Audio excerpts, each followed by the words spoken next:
Seorang remaja berusia 16 tahun berinisial IKM terlibat kecelakaan lalu lintas di Jalan Raya jurusan Denpasar Gilimanuk pada Minggu tanggal 7 Juli malam. Dia mengendarai sepeda motor tanpa lampu dan ditabrak mobil Avanza. Sepeda motornya hancur berkeping-keping.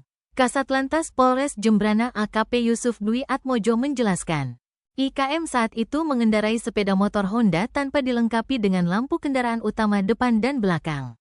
Ia menambahkan, pelajar asal desa Pergung itu melintas dari arah Gilimanuk menuju Denpasar. Sedangkan dari arah berlawanan sebuah mobil Toyota Avanza yang dikemudikan oleh Dino Andriawan, asal Kabupaten Semarang bergerak dari arah Denpasar dengan tujuan Gilimanuk. Tiba di lokasi, mobil Avanza hendak mendahului sebuah truk yang ada di depannya. Saat mendahului truk, pengendara Avanza tidak melihat datangnya sepeda motor dari arah berlawanan. Sebab, sepeda motor itu tidak ada lampu. Sehingga tidak terlihat oleh pengendara lainnya. Akibat kejadian itu, mobil Avanza mengalami penyok pada bagian depan kanan, sedangkan sepeda motor yang dikendarai IKM ringsek. Beruntung tidak ada korban jiwa dalam peristiwa tersebut, bocah pengendara motor menderita memar di dada dan luka lecet pada kedua tangannya.